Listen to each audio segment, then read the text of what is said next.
So what happened with city council was COVID hit.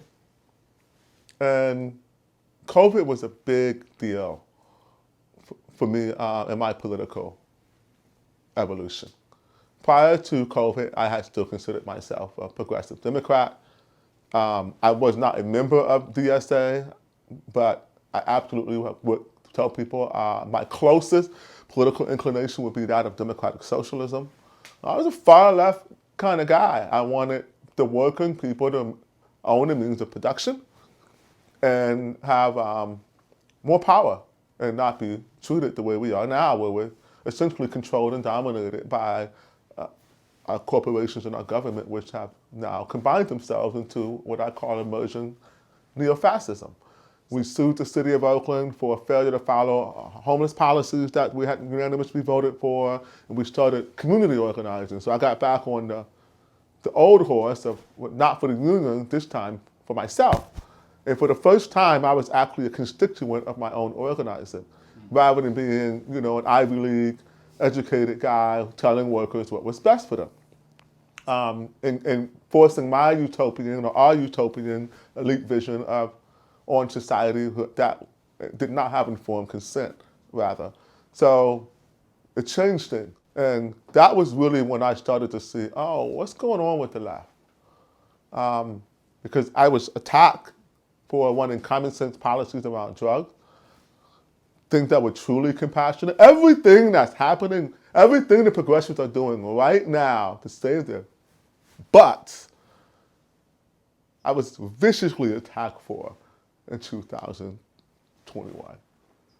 And that's when I saw that we were being used by the mega billionaire class as very useful idiots for a very nefarious agenda of control over not just working class people, but the upper middle class is probably under more.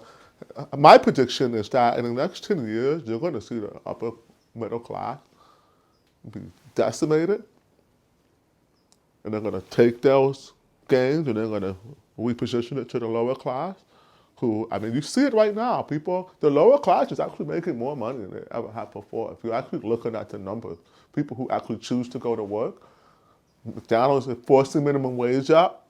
They're doing these things on purpose. This is class warfare between the upper middle and the lower, because we're all poor compared to the very elites. And so it's complicated. I'll get back to that later. But what I saw was that there was no left or middle or right. It was only up and down. Either you have integrity and solutions and you care about Team Human, or you don't, and you have an agenda that fits the elite for total control of our society. And I'm going to get into excruciating detail after we go through the political story. To me, just the whole idea of defund the police is insane. It's crazy. However, around 2020 and onwards, it became something that many cities, including Oakland, implemented hard. So just tell me about that, and how does that even happen? Well, luckily for us, they wanted to cut our police by half, 50%. But because of the few moderates we had left on council who were able to pull some maneuvers, it only got cut by $18 million. But here's how it happened. Who was the major funder? This is where I'm going to get back to the mega billionaires. Who's the eBay founder guy who gave the most money? Lee Fame broke his story 2 months ago. Mega billionaires are giving money to defund the police movement. The same individuals are the largest investors in AI autonomous security. So take New York City now, who has robot dogs and robot blobs walking around the subway station. The people who pay for those and are making money from those also invested in defunding police. This is literally a plot from the movie RoboCop. And it's playing out real time.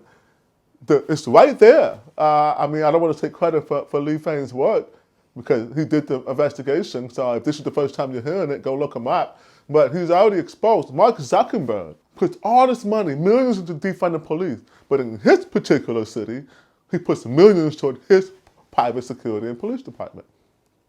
So they want systemic lawlessness. They want high retail theft. They stripped all the money from, this is statewide, now they're adding back hundreds of millions to fight retail theft. but you caused the problem. So it's manufactured, managed decline. Managed decline from eviction moratoriums, managed decline from defunded police, managed decline from $900, $50 you could steal from stores, not being able to catch people. But they call petty crimes contribute to a dark pattern of poverty. It takes a poor person 3 years of good luck to get out of poverty. You know what bad luck is? Getting your window smashed, or having your catalytic converter stolen, or your bike stolen, or your method of transportation stolen. Like 12,000 plus Oaklanders have had their cars stolen this year alone. So let me get this straight, right? So you're saying on the one side, you have these people that just really believe that defunding the police is the right thing to do, that that's how we're going to have this, as you, to use your words, this utopian vision. Yes, right? The police are bad. Right. And on the other side, you have people who are looking to implement some sort of technocratic control, computerized control system. Because it's profitable for them, or because they believe it. Just explain that picture to me as you understand I it. can't speak for their motivation. Yeah. But I mean, profit is assumed. It is extremely profitable, and follow the money is always one of the things you do. But this is a worldwide agenda. You can see it in the W Economic Forum. This is not, again, it seems this we got one of those on, but you can look at what they say, and one of the most powerful people and most influential people control our commodities and transportation mechanisms, and our defense contractors are meeting and literally telling you what the plan is. I think you should, maybe listen.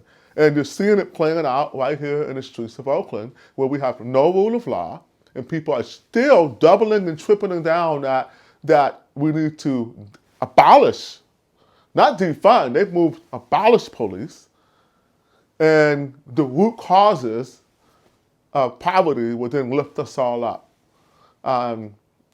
Root cause is a cold word in government, but we're not going to do anything about this problem. That's what they mean. Why they create new root causes every day with higher literacy rates and children who don't have nutrition. Why do you think we have child soldiers in our streets right now? Those are the new root causes that these woke policies have created. They're directly responsible for the decline in education. Did you read about in Oakland where for 7 years straight, Oakland had succeeded in the most advanced literacy rate for the state of California? So from 2009 to 2016, Oakland's literacy rates were increasing every year, and they were winning awards. In 2016, the Wokes took over, and they said, we don't like phonics. Phonics is racist. We're going to teach whatever woke, progressive reading.